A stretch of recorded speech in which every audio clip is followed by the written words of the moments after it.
Ooh, I knew I was gonna be surrounded by ignorance, but damn, let's go. Greetings, I am Amanda Seales, widely known as a comedian, an actress, a disruptor, an annoying person on the internet who always tells the truth. And I am now an artistic intellectual who commits myself to making art that educates. And today, I am surrounded by 20 Black conservatives. My next claim is systemic racism isn't a theory. It's our lived reality backed by data and history. I want to listen to you first. Why do you feel that? Why do you feel that way? John went to debate training before he came here. Okay.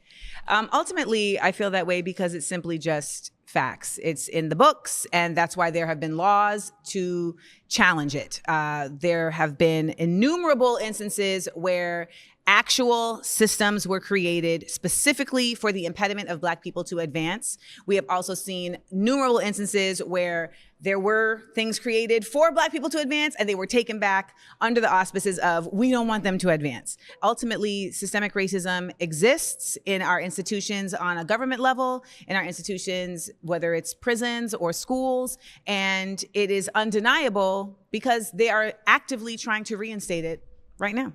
Can you give me an example of one of those systems that you believe perpetuates that cycle of racism? Redlining? Okay. Yes. And how does that, can you elaborate? How is that affecting the Black community? Do you know what redlining is? I know a little bit. I'm not an expert. Redlining was a system that was created to determine property values and that said Black people can only live in certain neighborhoods and not in other neighborhoods. And the redlining lowered the property values of those Black neighborhoods by stating that they were more savage, that they were more dangerous, etc. Thus, they were not able to own property that was on a level of par to their white counterparts. There were also many efforts at just simply not allowing Black people to get loans for property, putting them in predatory scenarios where they were being essentially unable to own land. And that inability to own land, but still having to pay out a mortgage, if you will, or a rent, continue to put Black people in a conundrum of not being able to excel at the same economic rate as their white counterparts. In many of these systems, they have been dismantled maybe in name,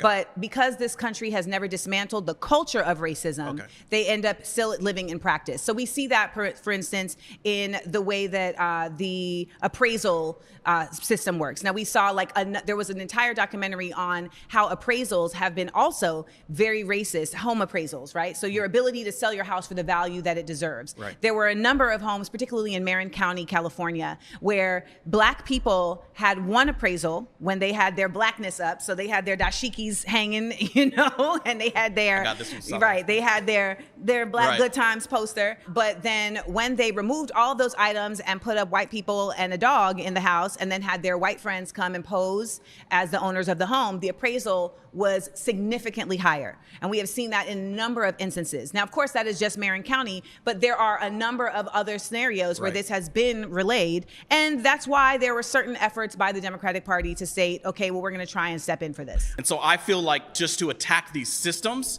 is just, it's nonsensical. Who's running the systems? Like which system? You're talking about whether Congress, whether it's the prison industrial complex. We're seeing this now with immigration and ICE. We're seeing this also with the effort at not making schools available for equal level of schooling available with the voucher systems that are now allowing tax dollars to allow people to go to segregated schools. Right. Who is controlling those systems? So for instance, in Tennessee, right? Yeah. So in Tennessee, you have a Senate and a House of Representatives that is largely controlled by white Republicans and that have actively said, we are not going to consider what the people want in our constituencies. We are going to simply just do what we want to do. Yeah, Tennessee has actively said, we're not really listening to our constituency. We're not even going to allow them in the gallery when we're voting on certain issues. So for instance, when it comes to guns in the classroom, the constituency very largely said, we do not want guns in the classroom. And they were like, well, we don't care. We're going to do it anyway.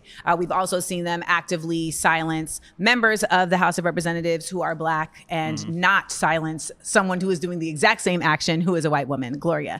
Shout out to the Justins. You are right, actually, on this aspect. I did actually remember I don't think that's a institutionalized problem where it's a law per se. I think it's more so a personal vendetta in a way. What's the difference if you are a lawmaker and you're exacting your personal ability, your personal choice through through impediment of law change. So I can give you an example in Tennessee. Okay.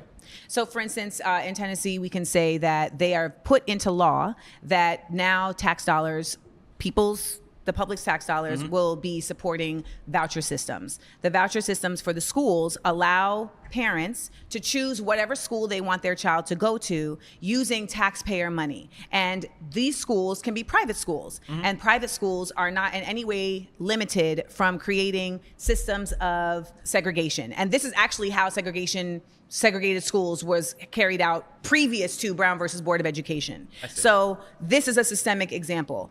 We also can acknowledge that systemic examples come from not always it being written into law. And I think that is a real straw man argument for the way that a lot of colorblind racism is carried out in the United States. And what happens when we do that is we ignore the fact that most of the people making the laws are not going to put their racism on the books. So that's the difficult part of not changing a culture. You can change the law all day, but as Martin Luther King Jr., as the Dr. Reverend Martin Luther King Jr. talks about in his final book, he says, I feel like I integrated my people into a burning house because he understood America to be a place of morality. Lyndon B. Johnson actually proposed many systems in place But after that, people still got lynched. Well, I can't really say that's a systemic problem. That's definitely a personal heart problem. Those are more people's individual choices against someone else. But when it came down to, if the system that's in place does not incarcerate those people or create any repercussions for those actions, then it is systemic. Because when you don't allow for there to be repercussions for harmful behaviors of the people, you're literally saying our system is okay with this. So that's what Black Lives Matter is about, right? Saying okay, if police are gonna act in this way, well, there should at least be fair repercussions across all people that they're doing this to, and they're not carrying out those repercussions for Black people. Why? And so the system is supporting this personal point of view that you're talking about. And that's what makes it also systemic, along with the fact that we know for a fact that the number of Black people incarcerated is greater per capita than white people. We know that Black people are having longer sentences for the same crimes than white people. This is not me making that up. Things with DEI. What do you think DEI is? Basically, I think that it's in a way it's racism against other races outside of Blacks. And so, where did you get that concept of it from? I've researched a lot of things. I looked at different clips from both sides of the argument, things like that. But would you say that low-income white people and low-income Black people have the same ability to excel? I would say they have the same ability to excel. Okay, so I'm going to start countering from that point then. Sure. So ultimately, we know that our low-income communities are not given the same access to resources on a myriad of levels. They don't even have the same air quality, okay?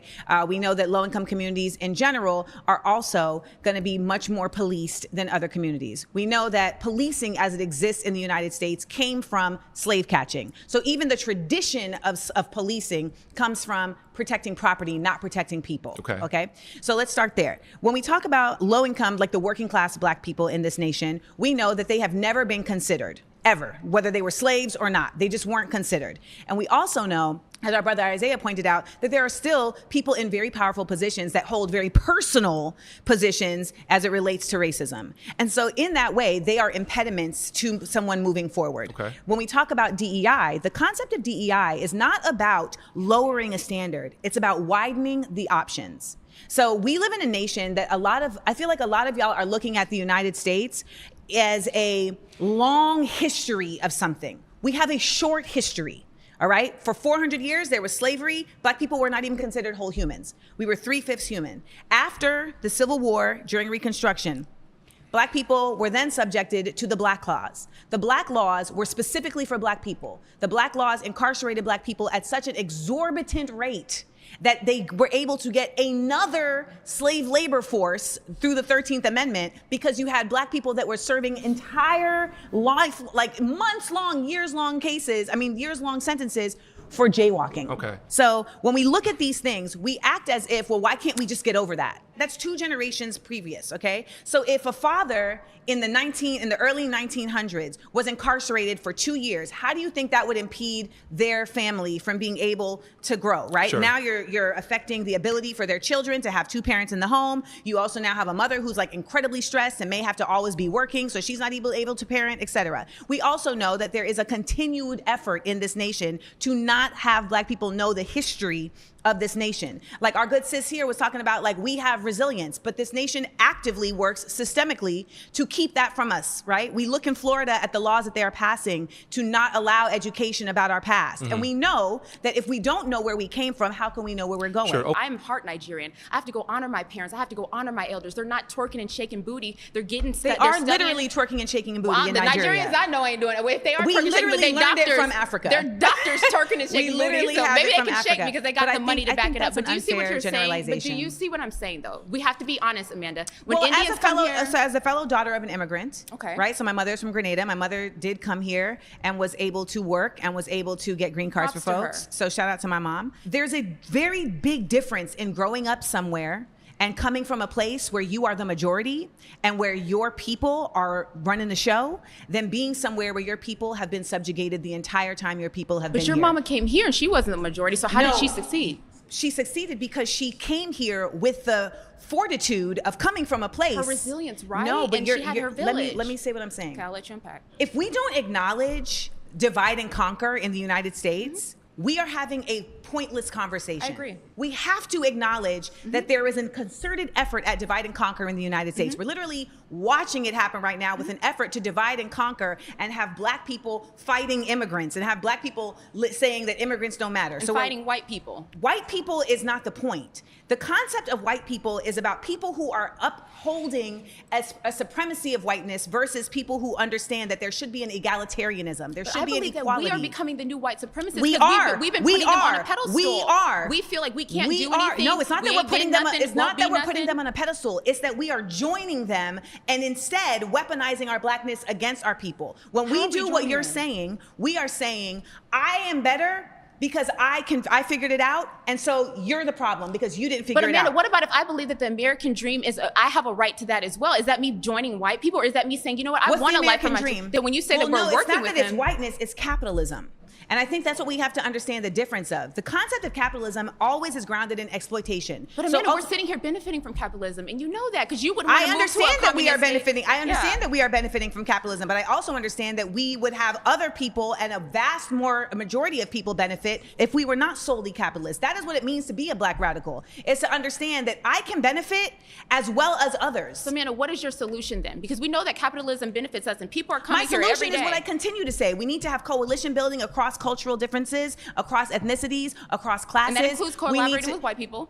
I've never said it didn't. But I feel this like a lot of obsession, times- this obsession with white people fails to acknowledge the fact that there are people who benefit from white supremacy. But we who live do in not- America, Let me finish Amanda. my point. Go There ahead. are people who benefit from white supremacy that do not identify themselves as white. They don't consider that to be the most important element of their identity because they understand that at the end of the day, we need to see each other as humans that all deserve a right to exist. Exactly. We I all agree. deserve a right to exist, and I shouldn't have to earn my right to exist. And You know, that but- is what but capitalism What makes you think does. that you have to earn it? That's what I'm That saying. is Like, what I this don't feel nation that is. way. You do have to earn it. You don't have to earn Yes, it. you do. We are That in is why we are America, Amanda. criminalizing the poor. We are criminalizing the poor on a regular basis. How so? How so? Because we're not even allowing for a wage to happen to allow people to get out of poverty. We are seeing Amanda, inflation grow. We No. both have people in our family that have done it, so we can't. No, we have say not that. had people that are done it. My mother came to America with an entire nursing degree. I can't say, oh, well, my mother did it. Why can't you? Because my My mother mama was pregnant at 19 from the south side of Chicago with no degree and still made good something for of your herself. mom. But But I'm this is the saying, thing. So we can't your do mom it. It's not. The question isn't whether or not some people can do it. The question and the reality is that it is not available to everyone in an equal way. And that's unfortunate, man. But you know we live in a It's broken not a matter- society. I went to well, then Nigeria that's what and they're we're having the talking same about. problems, and But there's a that's bunch what of we're black talking people that are about. running It's a broken Nigeria. society. But it's the same thing in But Nigeria. and there's Nigeria black is a people in broken power- society, with black whereas people in Burkina power. Faso is not. Burkina Faso is not.